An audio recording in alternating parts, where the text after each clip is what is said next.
everybody, and welcome to TableTakes. I hope everyone is recovering from, if you happen to be in the United States, feast day, turkey day, gobble, gobble, gobble, all that kind of good stuff. I hear, oh, look at that. Look at how many people look like they're in the festive season. Let's go ahead. Derek, you have a very handsome sweater you're wearing today. Yeah, I think my wife has now bought me enough festive holiday sweaters that I should be able to wear a different one every episode of Table Takes through Christmas. We will see if I can rise to that challenge. Ooh. And we'll see if anybody can predict what very on brand for Derek sweater we will have next week. This week we have Evangelion.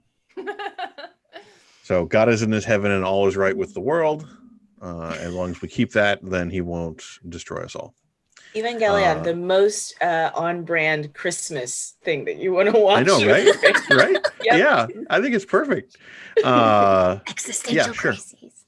Mm-hmm. I mean, like, what else are you going to do when your family's around you? The other remarkable thing is, I think that I managed to make the worst batch of shepherd's pie I've ever seen in my life yesterday. It still tasted great. Well, I'm sorry, it still tasted totally adequately. But I messed up the mashed potatoes to a fantastic degree. I need to know how you mess up mashed potatoes. How do you mess that up? Did you use box mashed potatoes? Is that what it is? One, yes, we did. We used we used instant mashed potatoes. I was lazy. There was a time pressure. It's fine. So it turned out not to be fine, and I basically made shepherd's pie stew. But it still tastes like shepherd's pie. So as long as you don't look at it too closely, it's fine. I can't. Mashed potatoes is Phil's favorite food in the whole entire world. I've spent years since meeting him perfecting my mashed potato recipe. If he were to hear that, he would be very sad. You just mashed the potatoes. I'm not claiming it was good. It's not good. But it's how you make mashed potatoes. You take a potato, you punch it real hard, and then that's well, no, you gotta cook them to the appropriate amount. You gotta put the thing cream cheese, secret ingredient, and there are lots of cream cheese, lots of butter, salt. Yes. You gotta put heavy whipping cream, boiling water back into the potatoes, a little bit of starchy boiling water, and then some sort of like cream or half and half. We may have just found somebody who can make worse mashed potatoes than I did. If Isabella thinks that all, Isabella? I was like, no, not you. If all Isabella thinks is that she has to punch the mashed potatoes, then maybe that was friendly fire. That was like you were trying to hit me, and you just sprayed everyone in the room. Everyone got hit by shrapnel on that. Anyway, the moral of the story is, I should plan ahead better. It was my fault. I apologize to the gods of mashed potatoes for offending them. Okay. Well, somebody did have a successful cooking day yesterday, Emma, right?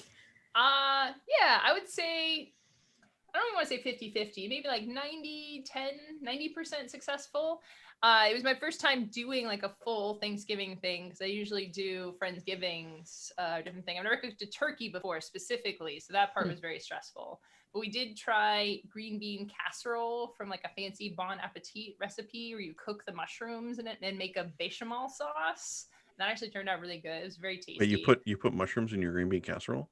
Well, usually people put cream of mushroom soup in there, right? Yeah. No. Cream of mushroom soup. Right. Great. I love it. Fantastic. Mushrooms are horrible, disgusting, and should never be eaten. Where do you think cream of mushroom soup comes from? You milk the mushrooms. You melt them. And then you just punch them. Yeah, see? Punch the... Yes, that's how it works. It's not the mushroom flavor I object to. It's the actual physical mushrooms. If you make them small enough, like cream of mushroom and cream of spinach soup, two things that are great as long as there's no actual mushroom or spinach in them. I mean, these ones, they're basically not even mushrooms because you fry them in butter for a long time until they're little crispy orbs. So it was great. The turkey, I've always been on the fence about turkey, and after cooking it myself, I just like, I don't know what I'm doing. I gotten to the point where I can make good chicken. Like I know how to cook birds, poultry. It's just the turkey. It takes so long, and then it's really hard for it not to be dry. I'm not impressed by turkey in general. I'm just gonna say that. Put that out there. That is a regular take that I hear on the holidays. Yeah. I think somebody said it earlier before. There's a reason why we only eat turkey once a year. Yeah. It's not. It's hard to work. Somebody said that before. I can't remember who that said have been? I'm sorry. I didn't do the right attribution for that. I believe it was Derek who spoke. Citation needed for that assertion, please. Sorry. I'm pretty sure the only reason that we make turkeys is because they're cheap and big. On Thanksgiving, some people feed like 20 people, and they're like, what can we possibly get that's going to be meat that's going to feed all these people? So it's like, bam, turkey. I also feel like it's like a fake thing of like the lore of Thanksgiving. I think over the years we've kind of invented this thing about like, oh, the natives brought this turkey, and then we just like continued like we've all been duped by big turkey. Is what you're telling me? I'm just saying that we need to really assess like the history of Thanksgiving and how much of that was one of my traditions on Thanksgiving is watching the Addams Family Values, which is the best Thanksgiving a whole like segment. Where I don't know if you haven't seen Addams Family Values, watch it immediately. It is one of the best sequels of any movie ever. And there's like a whole segment where Wednesday Addams ruins this Thanksgiving play, and it's Trayvon. She doesn't ruin it. It's beautiful. She's so amazing, and so ahead of its time too. Like just listen to that speech. It's just like chef's kiss. But what is your holiday traditions, huh, Isabella? Did you have a good one yesterday? My holiday traditions now is I watch the Macy's Day Parade every morning when I wake up, and I get ready for cooking. I tried this year because of the fact that I had nobody to disappoint. I tried a whole bunch of my grandmother's recipes because I could just experiment in my own time, and I didn't have the pressure of having anybody else eat my food. The fun thing is that I started drinking at noon when I started preparing the food, and I maintained drinking, which I think is honestly how you should cook Thanksgiving. It's just by starting off by drinking and then cooking the entire. I was not done preparing stuff until. Yes, I almost hesitate to ask, how did your recipes turn out? Because I have a feeling your answer will be like, well, I don't remember. Delicious. As far as I can tell. I don't really remember, actually. I remember eating all the food, so I'm assuming that meant that it was very good. But I also couldn't have been bad, at least. So drunk that the food was just there, and I just ate it because it was so wasted. I don't know. We'll see today, actually, when I eat these leftovers. Yeah. But I had a fantastic this like Moscow Mule, but instead it was made with cranberry juice. Oh, very good. Ask me for that. Very good. Very highly recommend. Maintained that the entire 3 bottles of wine and champagne gone. So great day. That sounds like a good time. Very dehydrated today. I'm dried out. Hydrate. No enchilada. But no. See, everyone's having a good Thanksgiving. I did a very Filipino Christmas. Thanksgiving. I had like lumpia, banana lumpia, a roast, red rice kind of thing. And rice noodles. I was like, aha, yes, everyone's like, oh, you're doing a theme for Thanksgiving. I was like, no, I am. This theme, it's not themed. It's just what I made. And also it's just me and my partner, my husband, and so I was like, usually I make a lot of food, and I still made a lot of food today, but I tried to cut down the portions this time. But I was very good and did not make my baked macaroni and cheese this year because I have condoned the fact that I am very lactose intolerant. And no matter of trying to eat cheese it's not like poison. You can't just keep eating it and hope you grow a tolerance. That's not really how most poisons work either. I'm just going to warn you now. You got to take a little bit of poison poison I at like a that. time. No, Yeah. that is a great thing for a story. That's not something that any doctors can advise you to indulge in real life. Wow. You sure? I'm pretty sure. Pretty sure. But yes, no, I'm glad that everyone had a really, really good time yesterday, and hopefully we all drink enough water and eat all of our delicious, delicious leftovers. But yeah, and also if you need a giggle, there is like a little tweet that I shared offline of I like animals, but sometimes, PETA, you make me laugh sometimes. That's all I'm going to say for that. And moving on to very exciting news. Emma, what are the drops happening? There's drops happening now, aren't there? Drops soon, in a couple of days. We've talked about this on the show before. We have yet another Magic the Gathering Secretversary Superdrop drops. I love how the wizards, the marketing people are just going off the rails with this secret layer stuff. You just read some of the descriptions of these things. They're not even trying anymore. It's like superty drop, droppity drop, drop a drop. Everyone's going off the rails though, so it's not that weird. If you haven't heard about it before, the secret layer is Magic the Gathering cards that are paper and just take usually existing cards into wild new directions. They're often super fun, and this time is no exception. So I'm just going to go through some of the things that they're doing. First up, we have Bob Ross lands. So happy little trees. If you liked Bob Ross, and come on, who does not love Bob Happy Ross? little swamps. Happy little swamps.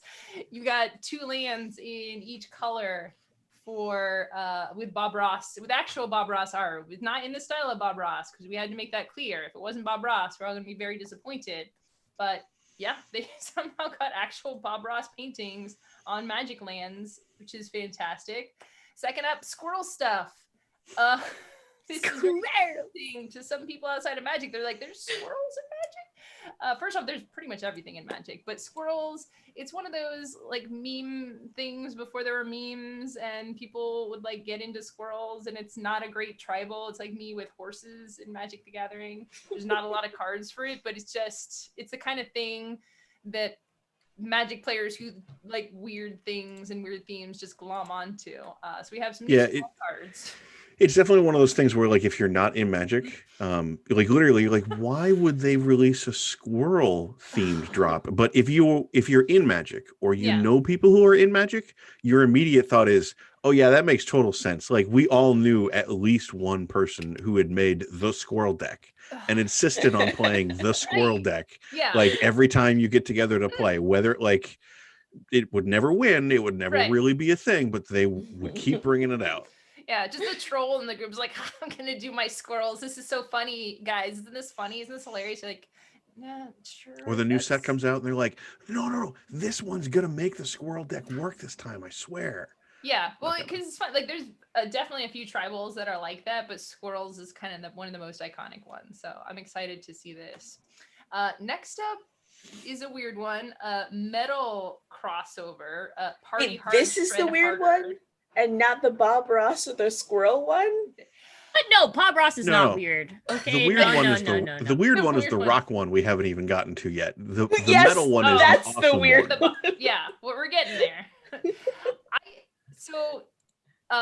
What is weird about the Party Hard Shred Harder is they're breaking a lot of the UI graphic design elements of the cards, which they don't often do because many people still play Magic the Gathering, and there's this weird thing where people who play a lot and who have played for years kind of get a sense of what every card does without having to read the cards.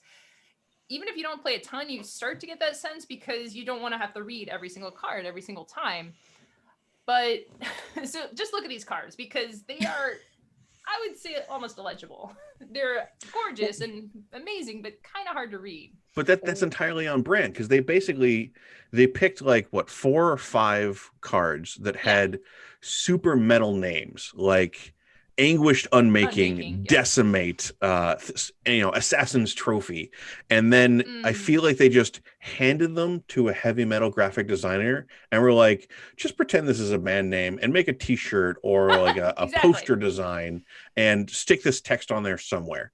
And that's basically what they did. But it 100% looks like those metal t-shirts where you only know the band's name because you already knew the band's name. You're not reading it through that logo. Oh, I'm going to call you out for something. How is it then that you're okay with unlegible cards or rock posters, but dice go all crazy? You're like, I can't support this dice because I cannot read the numbers. Yeah, because this is a special edition card you're going to buy and put on the wall and not use. Yeah. Some That's people fine. use them. Like, my only frustration, it's for the fact that you can use non-English language cards in your deck. Like, there's no rule that says that your card has to be legible to the other person playing against you, to your opponent. There's a rule that you can ask what a card does. So you don't have to have them memorized, but someone plays that, you're like, oh, it's just annoying. I don't know what that is. And minor annoyance, but the art is amazing. I love what they've done with these. I mean, I think what it is too is like, I don't think that I would buy this particular set. I just think that it is amazing because of how much metal has embraced the illegible logo-ness, and then they permitted the illegible logo-ness here. And then Lacuna Coil are the people who broke the announcement. Like, it's just, on many levels, it's awesome.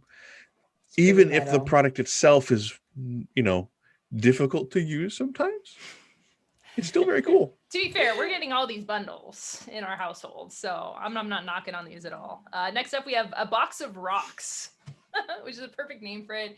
And these are actually very handy cards, mana rocks. They are used, especially in commander decks, very functional and useful. They've got cool, all of them are a little different art. There's not like a complete theme to them. Some are kind of like cute. So I like what they're doing there with the box of rocks.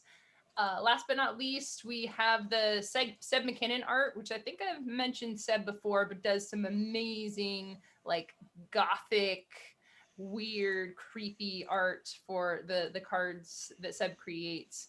And what I love about this is it's different than a lot of other Magic cards. It's very iconic and recognizable, but it still feels like a Magic card. He's kind of like making his own universe within Magic, and I'm just a huge fan, so excited to see these. If you're interested, the drops, they usually go for a very short time, so check out the website. There's also different bundles that are like, some are foil bundles, some are non-foil, some have certain cards and not others, so just take a close look at what you're getting to make sure you're getting the things that you actually want. You should check it out if you're into Magic, because it's, even just looking at the pictures, there's some fun stuff in there. Also, hint, hint, it might be good for Christmas. Hint, hint. Or holiday season. Any celebration at the end of the year, you can go ahead and get non-denominational gift giving event. Non-denominational gift giving event. Yes, exactly. So on more things to look forward to that are happening today, because like us, a lot of us in America are very into discounts, sales, even in this pandemic time. Each.io is going to be having a Black Friday sale today that lasts until midnight. But the special thing that I want to emphasize on here is that the proceeds that they get from these sales are going to go straight to the devs. So, usually when they do these sales, like they take partial of the, they either split up the proceeds between the company and the devs, and until midnight Pacific time, by the way, so that's PST, they're going to be going ahead and waiving off basically their proceeds and just giving it straight up to the devs. So if you want to go ahead and just like support like these developers, these game makers, these these people who this is their dream, this is their passion, I highly suggest you check out their Black Friday sales and see who signed up to go ahead and get that. If you just want to support artists, I think everyone has a little hey, look at this RPG if you guys want to go ahead. Sure. Who wants to go first? Yeah. You're first on the list. Sure, fine. I can do that. So like I just posted a link in chat for the whole physical games category on itch. So if you are curious about who is publishing RPGs, generally RPGs, but not exclusively RPGs, narrative games, stuff like that on Twitch, you can browse through that category, see a lot of really cool stuff. There's a lot of really prominent like indie games that have gotten a lot of attention lately in there. Lancer, which is a far future mech combat kind of game. Starcrossed, which is a 2-player Jenga based like forbidden love kind of game. And Iron Sworn, the very popular solo RPG. All of those are on there. But a couple individual things I'd recommend that people check out, like personally, is UFO Press has a huge bundle for I think all of their stuff on itch. And they published Legacy Life Among the Ruins, which is a Power by the Apocalypse game where you kind of play a faction regrowing or reestablishing civilization after an apocalypse. So you have a character, but you have a faction, and your character will retire and age out, and then you play their descendants or the people who overthrew them, or all these different kinds of things throughout history of your faction, which is really neat. And they've got a bunch of hacks that take it from post-apocalypse to a medieval fantasy to all this different kind of stuff. So there's a lot of neat stuff in there. They do a really good job with their games. I like them a lot.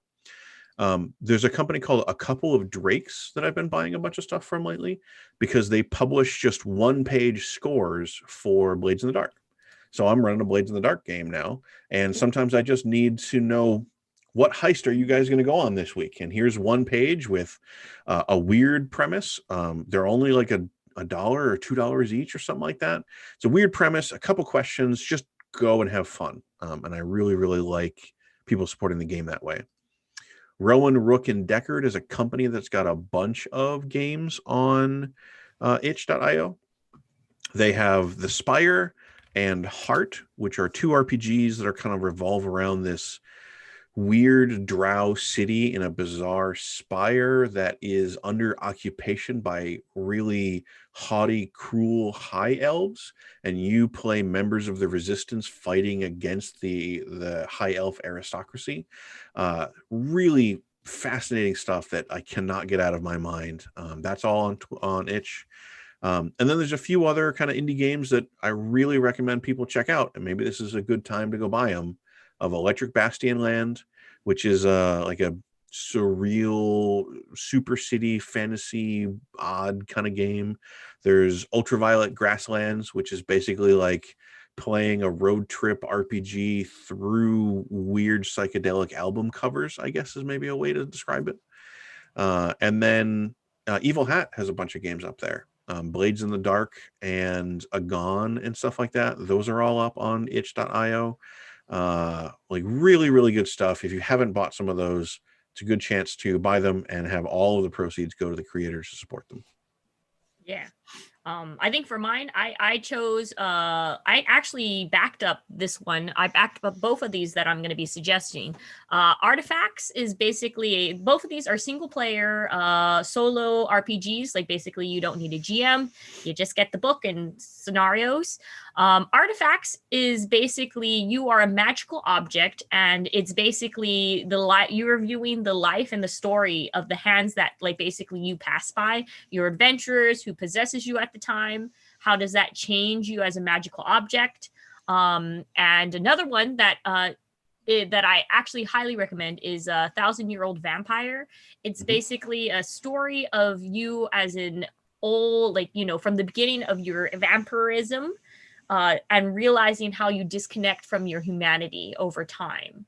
And how, like, over the years, you forget your loved ones, you forget your purpose, how you even became a vampire. It's more of like questioning the idea of living forever during this time. So and those that are that won a lot of awards over the summer too. Yes, that did.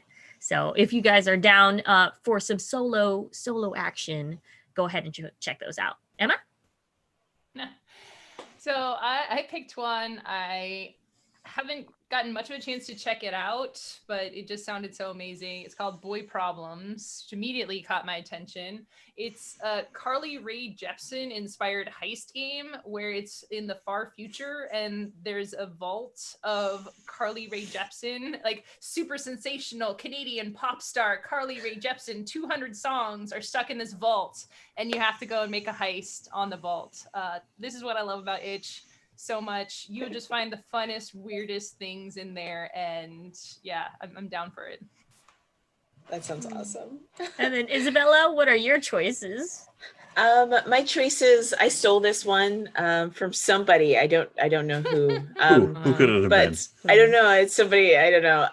And this one's called Goblin Quest, which if you haven't heard, it's kind of like one of the more popular ones. But you play as 5 goblins and you have to survive in different kinds of scenarios, which is they're all really hilarious. I have the D666 Tavern Generator. This is not up for debate. Taverns are boring, okay? We all start in a tavern and then you talk to the shopkeep or like the weird guy in the corner. It's all boring. This is a generator that will help you make your taverns a little bit more exciting for your people. This is not up for debate. Taverns are boring, okay? Black Mass, which is a tarot-based role-playing game where you play in Salem, Massachusetts during the witch trials. They had me at tarot-based role-playing. I love that stuff.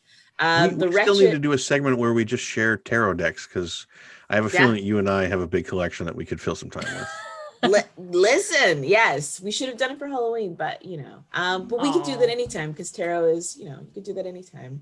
The next 2 we covered, I think, here on the show, The Wretched, which is a really cool solo sci-fi horror space game. If you're a fan of Alien or Aliens, well, Alien more. So then this is a really good one. I like it. Mothership, which is another sci-fi space game where you and your crew try to survive the horrors of outer space.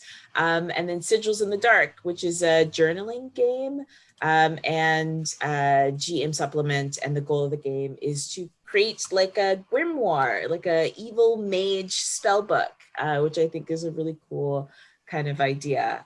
Yeah, those are all of my recommendations. Of course, they're all like spooky and weird. But yeah. All right.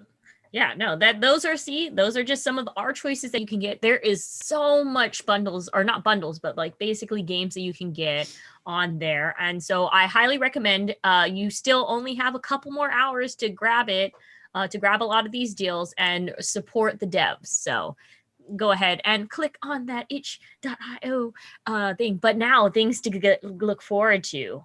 Do you smell the spice, Isabella? I do. I've been high on spice really for most of 2020, if I can really be honest with you. Is that why time lost all meaning? Truly. I've been to the future. I've been to the past. I've seen all of my generations. So Dune. Because of the fact that like 2020 existed in a void, and we were supposed to be able to watch the movie by now, I believe, and we're not getting that.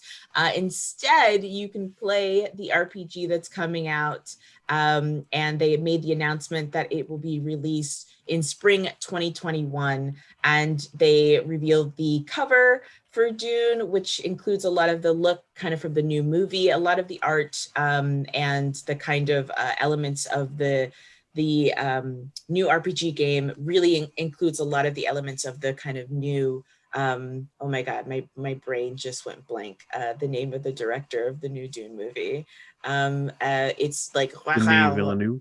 Denis Villeneuve, yes, there we go. Denis Villeneuve's Dune version of it, which I'm very excited by. And Derek, we were talking about this before, but you said that the system is actually reminiscent of a couple of other different systems from other games. Yeah, so it's Modifius is using their kind of in-house 2D20 system, which sounds weird, but basically it's one of those rare roll under systems that I actually kind of like. So you basically take your attribute, you take your skill, and then you roll one or more D20s. and the number of d20s that get under that number all count as successes. And there's ways to kind of modify that. And there's you mess around with like crits and stuff like that. But at a very core level, you're basically just you're rolling 2, 3, or 4 d20s, and you're trying to get as many of them as low as you can, basically. And we're in a campaign right now of the Star Trek RPG. And we started it, and like it was kind of funny because we had these 2 alternating games each week. One Tuesday we would play one game, the next Tuesday would play a different game, and then it would go kind of back and forth. And we started playing Star Trek on one of these nights, and so many of the people in the group loved it so much that it just took over the other night too. So now we still have 2 different GMs, but one week one GM runs an episodic episode of Star Trek, and the next week a different GM runs it. And some of the players are in both nights, but not all of the players. So, it actually starts to kind of feel like a Star Trek episode where, the writers are rotating and the actors are rotating. And this week it's all about the captain. And next week, the captain is nowhere to be seen because the player who played the captain is now the GM for that session. So it works out pretty well. I think the way that they broke up like skills and attributes works out pretty well to kind of drive home a Star Trek feel, basically. So I have a fair amount of confidence that they're going to do something similarly interesting with Dune. I have the old Last Unicorn game over there somewhere. That did pretty well with kind of setting up a structure of running a house and kind of manipulating and plots and running this noble house.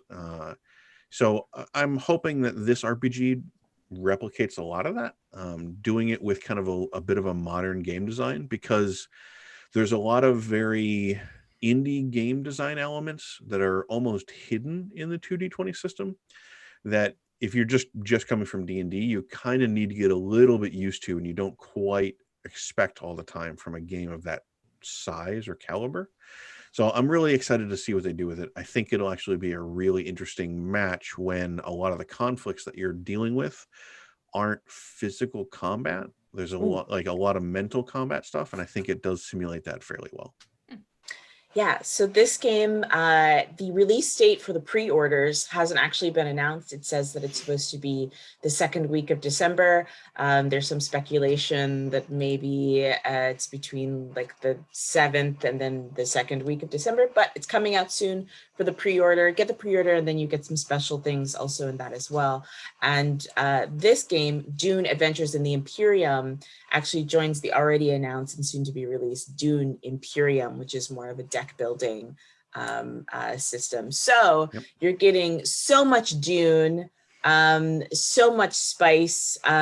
This is not confirmed, but with every purchase, you get a free worm. Big one, right? Yeah, it's not confirmed. Just a rumor. You know what?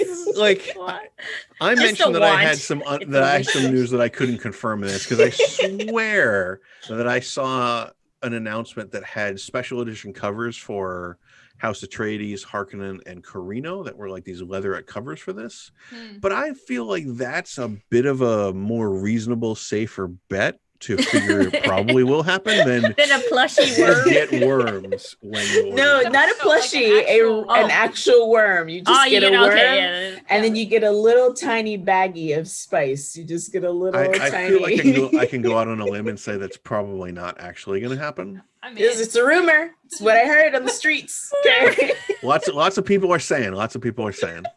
Just trust. Yeah. I need to see these covers though, Derek, that you say that you saw. I still haven't heard of those. So, it's conspiracy. Derek's gonna put his tin hat next week. But this is coming out just in time for the holidays. And speaking of a game that is also coming out just in time for the dank, dark holiday season of well, I'm not going to say that it's going to be awful this winter, but you know, judging by how the rest of the year has gone, I guess I can't really say that it's going to be any different. But do you like being snowed in to mysterious hotels set in the mountains and the woods, isolated from other people, with only your family to keep you company and also work to do. Sounds like a nice relaxing time.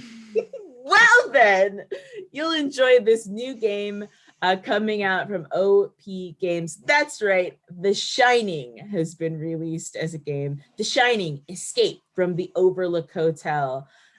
This sounds like a great game to play when you're literally locked indoors for a long period of time. And hopefully you'll escape from this game without losing your mind. But you know what they say, all work and no play makes Isabella a dull girl. And hopefully this game will keep you company.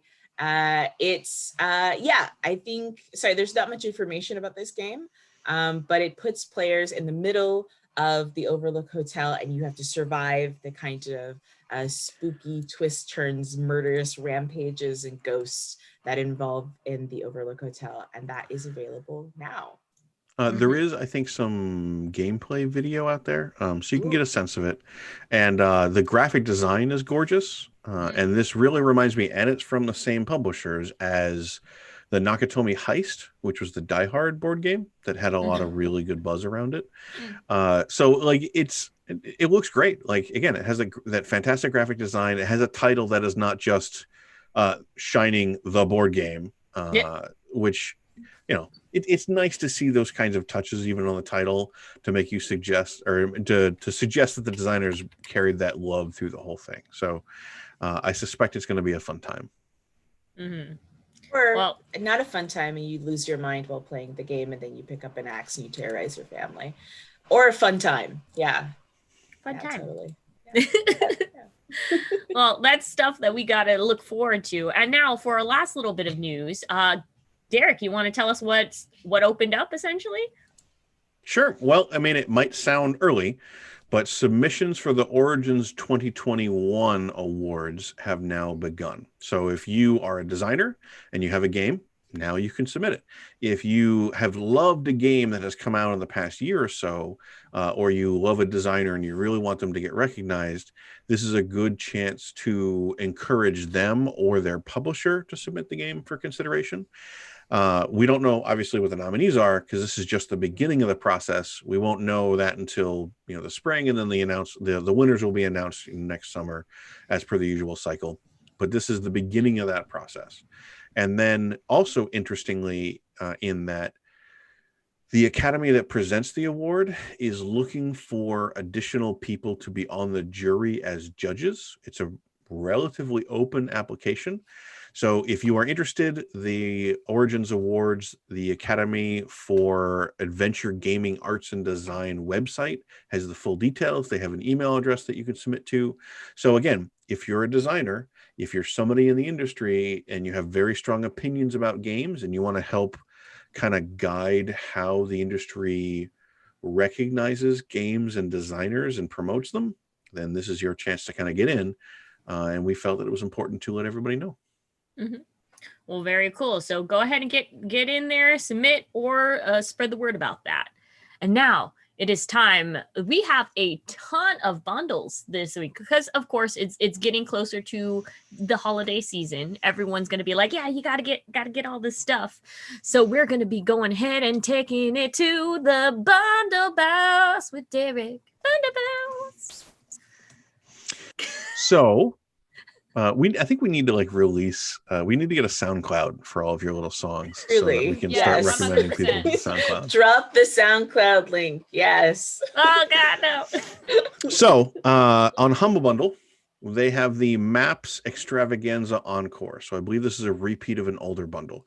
It's gamers love to talk about how they love mapping programs. They tend to use them less than they like to talk about how much they like them. But if you are one of those GMs who just loves to make the map of your country, the map of your continent, sketch out your fantasy world, then here is over $300 worth of software to do it for $30 at the top tier.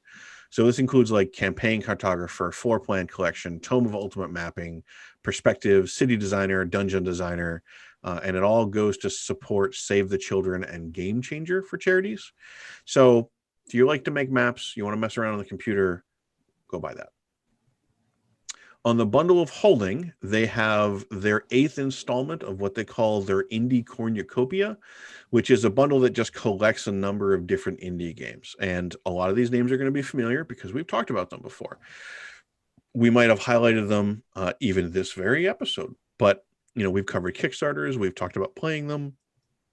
They've come up. So these are all great to check out. So at the $13 starter level, you get Brindlewood Bay, which is basically Murder, She Wrote meets Lovecraft, which is a sales pitch that should entice almost anybody.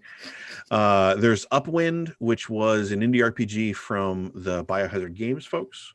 They made Blue Planet back in the day. And this is basically floating islands, airships, adventure, Skies of Arcadia, Miyazaki movies, things like that.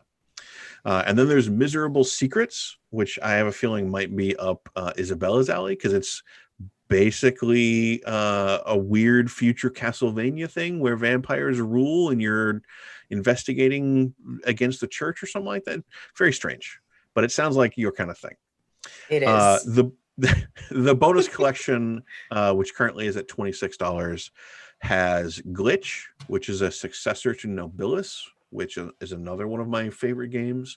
So, that alone is enough to check it out. But then its tagline is Retired World-Killing Void Gods Solve Mysteries. Which, like, how can you resist a pitch like that? You've got to try that game. Like it. Flying Circus is another very Studio Ghibli inspired kind of aerial combat game. I feel Lapida and Porco Rosso seem to be very strong in both this and Upwind. Mm-hmm. There's Flotsam, which is a GM-less, diceless storytelling game about the lower class of a space station. Oh. So if you ever, if you liked every time Babylon 5 went into the kind of Warrens, the down below, that's your kind of game. Ooh, and then there's our perennial 1,000-year-old vampire as the standout here. So you can either go buy it on itch, or you can buy it as part of a bundle and benefit charity. But either way, today and this week seems to be the time that you should go get your copy of 1,000-year-old vampire finally.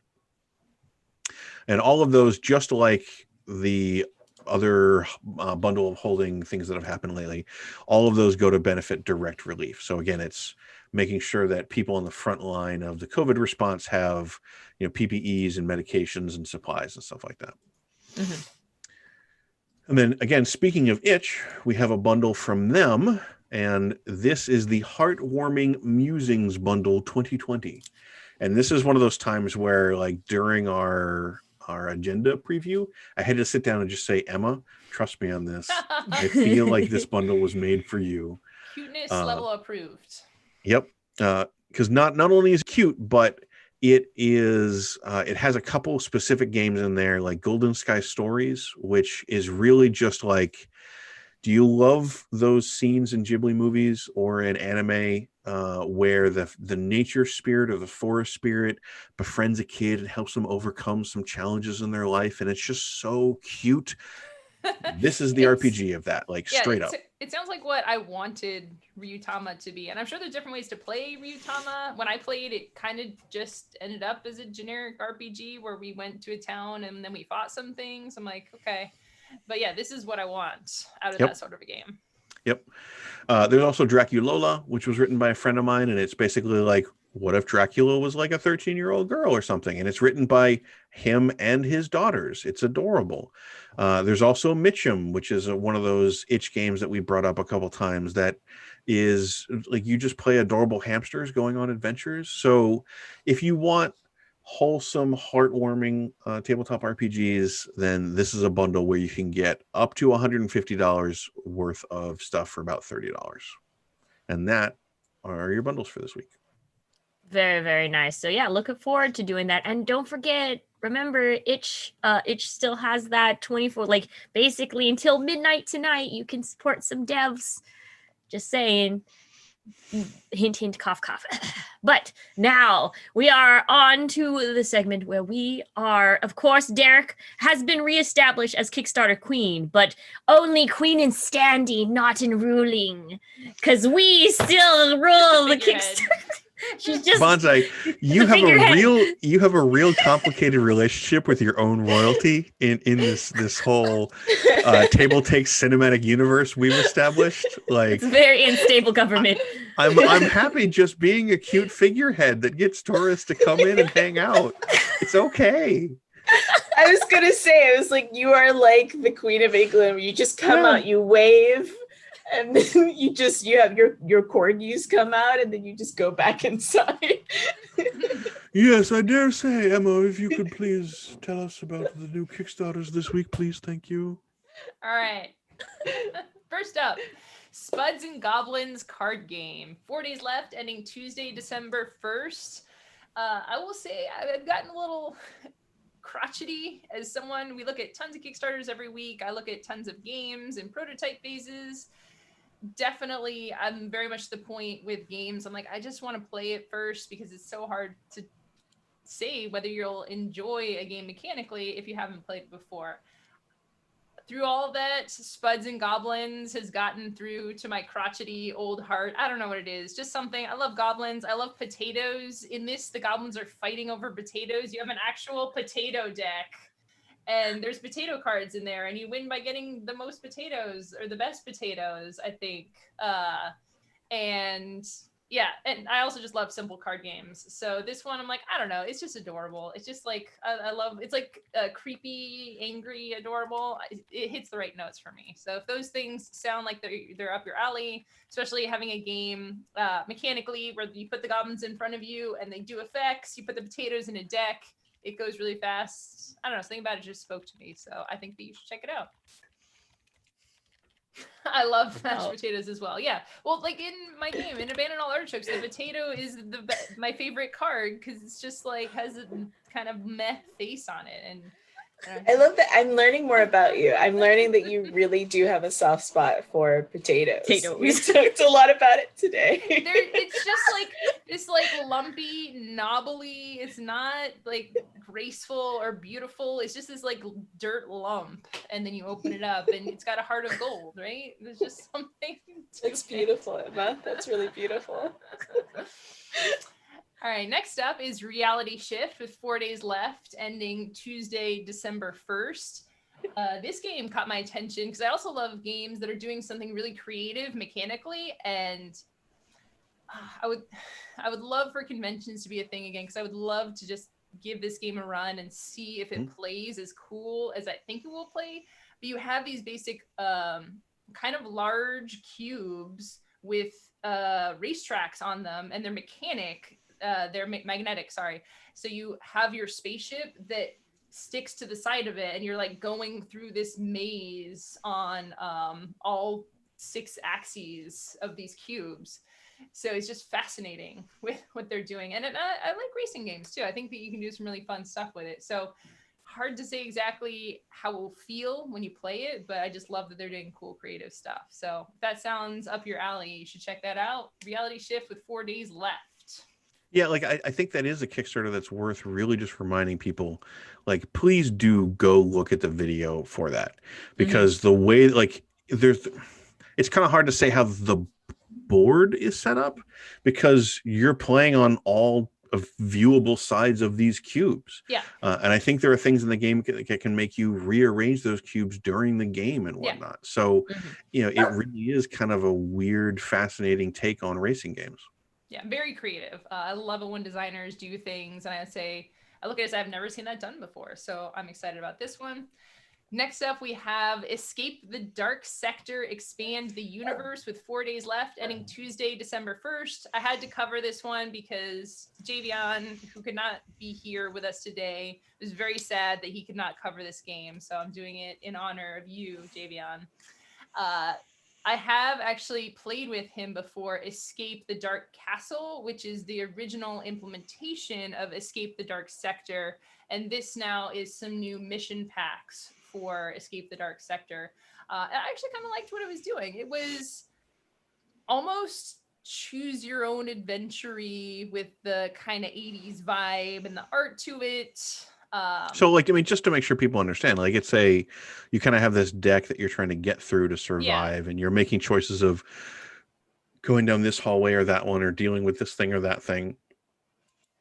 And this is this Escape the Dark Sector is the sci-fi version of that, right? Yeah. So it's sci-fi themed with mission packs such as Twisted Tech, Mutant Syndrome, and Quantum Rift.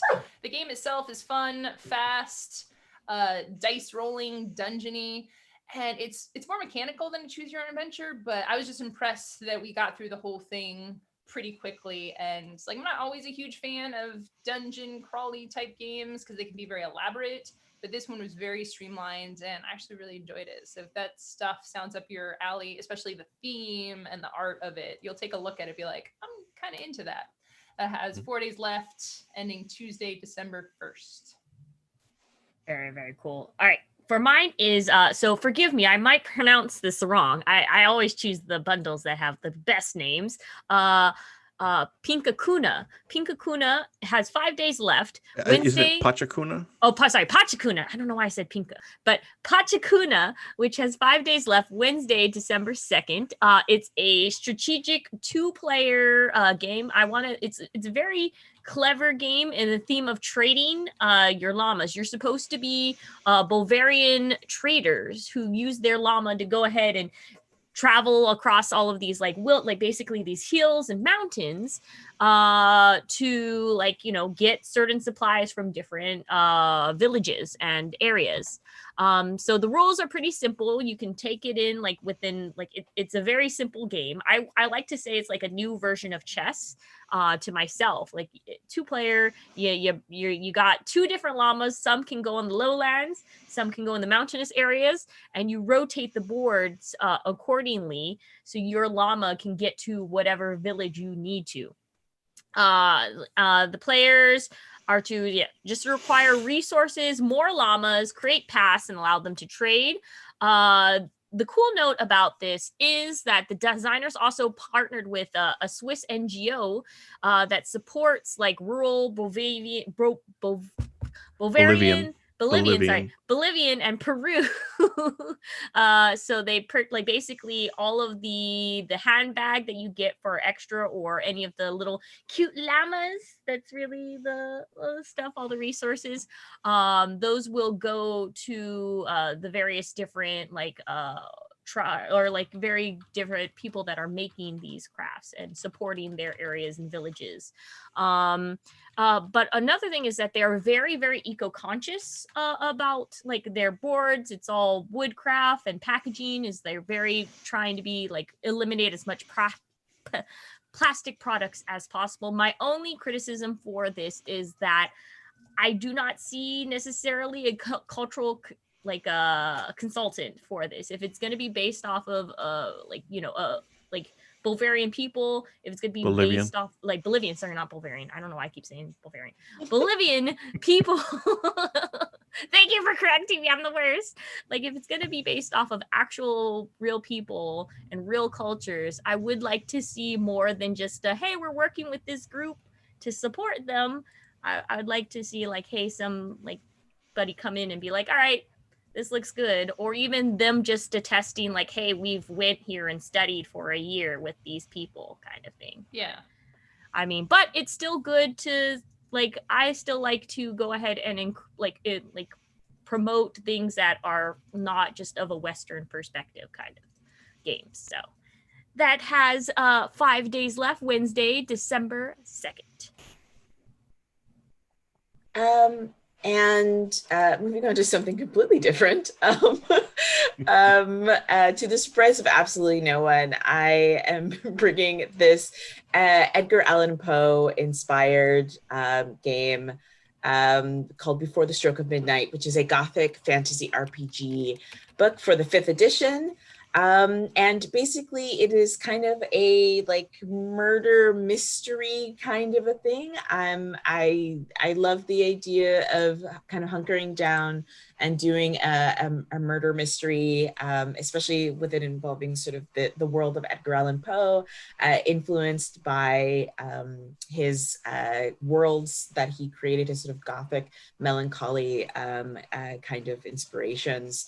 I also picked this because I just finished this video game called Gosha, which is a really cool kind of indie game about trying to solve your own murder. You're a ghost and you're trying to solve your own murder. And so this one I think is a very interesting kind of, if you're more inspired by the kind of like, we just talked about this, like Murder, She Wrote kind of soft gothic fantasy, get out your flowery lacy cravats and sit down and try to solve a murder. This is a murder most foul. A most foul. This is a really good one, and it has 6 days left, ending on Thursday, December 3rd.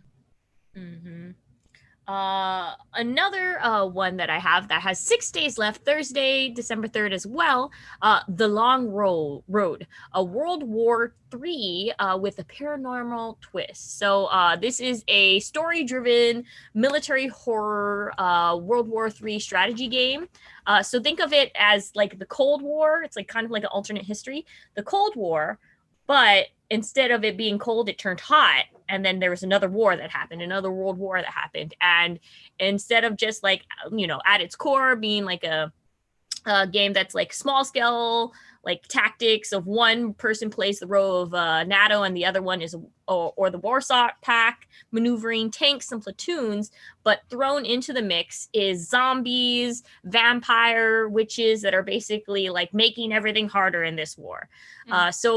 The game, it isn't card-based, but the players do have a small hand for calling down special like effects and artillery strikes. So if you're a war gamer, but tired of the old like Cold War hot scenarios that has been like basically going, like been around since the 80s, this game is probably like a little nice little like spicy little twist, got a little twist of a lemon there in your little hot cold drink.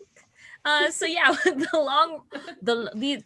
this wording. Okay, the long. No. Yeah, keep taking that metaphor. Keep going with it. I love it. I'm confused if the drink is hot or cold. It's a yes, hot cold. It's a hot cold drink. Now. This hot, like cold drink cold at the same time. It's like an iced hot chocolate. Yes. I mean, it's probably like that's the spice. Like you drink it and you're like, oh, it's cold, but then you go down, it's like, oh, it's got that spice, so it's warm going down. So it's ice warm, but then has a twist of lemon in it, and then you're like, oh, it's tart at the same time. Sounds delicious. Yep. It's but yes, the long road. Okay, the long road. The long road. Yes, the long road. World War III game. There you go. Great. And it has 6 days left. The long road, World War III. Thank you. There's a lot of R's in that sentence that I just cannot pronounce. The rural juror. There, it's awful. The what? The rural juror? It's a joke specifically for like what you're. It's from 30 Rock. Like I feel like it's something that would resonate very strongly with you. Also, with 6 days left, ending on Thursday, December 3rd, is Shiver. Role-playing in the strange and unknown, also staying on brand. This is a game that is inspired by a bunch of really cool pop cultural horror, science fiction, weird fiction kind of TV shows. If you're like me, I'm super into pop culture and things like that. And this game is inspired by things like Stranger Things, Jurassic Park, Friday the 13th, The Thing, Aliens, Dracula, and The X-Files. This is a game in which you can create your kind of own pop culture-y kind of a lore and participate in these kind of pulpy adventures and things like that. I really like this. It reminds me a lot of sort of DC Comics, the horror comics of like the 1960s and the 1950s, and it inspires the art of it. Also, I really like it. It reminds me a lot of Mike Mignola, who wrote the Hellboy comic books as well. And so it has this kind of like pulp culture-y, classic Universal monster movie inspired by the art of Mike Mignola and that kind of art style, but also with the Stranger Things and the X-Files kind of thrown into it. Yeah, I think that this is a really cool game, and it has 6 days left. Shiver. Check it out. All right, last but not least, we have Four Humors with 7 days left, ending Friday, December 4th, a strategic deduction board game that shows your true personality. I've been hearing about this game for a while. It was designed by one of my designer friends, Charlie McHarron. I love the theme of it. If you are unaware of the Four Humors, this was basically physician medically wise. Before they knew science, they just figured this is what the body is about. Basically, there's four humors or 4 substances that the body is made up of. And these are great. You're going to love this. Black bile, from the Greek word melania chole, so melancholy, right? Mm-hmm. And of course, these humors, they're related to what's happening physically in your body, but also how you present. So whether you're like spicy and hot and angry all the time, whether you're melancholy and sad. So there's black bile, yellow bile, phlegm, and blood, right? Lovely. Well, they're also called, melancholic humor, sanguine, choleric. Yeah. I don't remember the 4th. Isn't this just like another way of like, the Chinese belief of like you have yin yang and then you got the other elements in your body? Except they're all awful. So it's kind of, and again, this is important. This is specifically for European Western medicine. So it's not like all of medicine was this. This is the theory that they came up with. And it's like you're angry or you're sad or you're sickly. Yep. Yeah. It was melancholic, phlegmatic, choleric, and sanguine are the 4. So none of these are like, oh, this one's the nice one. Nope, they're all bad. You want to balance them out is a good thing. So the theme is cool. The art really goes along with the theme. The mechanics are pretty clever too. It's secret worker placement with a bit of rock, paper, scissors element, strategic deduction. So you're placing your tokens face down and people don't know which of the humors it is. It's like this humor beats this one, or if you do 2 of them, it beats this other one. So it's got very clever stuff going on. Cool theme, pretty unique, both mechanically and thematically. So if that stuff seems up your alley, you should check it out. 7 days left for 4 humors. That is one that's been on my list to check out for a while too, because I love deduction, I love bluffing, I love hiding things and all that. So and I love worker placement. So sounds perfect to me. Sweet. Perfect. Well, that was all of our Kickstarters of the day, folks. But hey, don't worry. There's still a lot to offer you here at Gen Con TV. For our list, this is all Pacific times, by the way. Monday, we got 6 p.m. board games with the Brothers Murph. Wednesday, we got 1:30. This game gets dicey, followed by at 4 p.m. Fireside with Peter Atkinson. Friday, of course, you got us here, TableTakes, giving you all of your board game news and stuff. And also during this, now that we're kicking it off to the end of the year, we'll probably be hinting at some things that you might want to get your own nerdy friend or lover or person of affection. Yes. So we'll be bringing in our own, being like, hey, look, show and tell kind of thing. So you can look forward to that coming on. And remember, folks, to follow, subscribe, turn on your notifications. And if you miss a show here live on Twitch, don't worry. All of our stuff will be on YouTube 24 hours later. And then if you want, you can get connected with us offline as well on the Discord. We have a Gen Con Discord. Connect with other fellow Gen Con Ians. Yes, Gen Conians. I've now decreed that's their name. And thank you guys so much. Thank you, Isabella, Derek, Emma, for hanging out, and also Marcus behind the scenes. Thank you. I appreciate you. And thank you all for watching us here on Twitch. I hope you guys have a lovely, lovely evening. And remember, stay safe. No sales is worth going outside and getting wrecked. Buy local today. Buy Don't local. resist. Local creators need help because they've had, they've had cuts in their being able to sell you stuff. So buy local. Reject corporate entities and buy small today. Also, if you can fund local Native American organizations as well this weekend, that would be great, because there's many of them all across the country, and there's many resources to help fund local Native Americans who don't have access to clean water or good medicine as well. So also, and PPE. So also do that as well. Okay, I love you. Goodbye.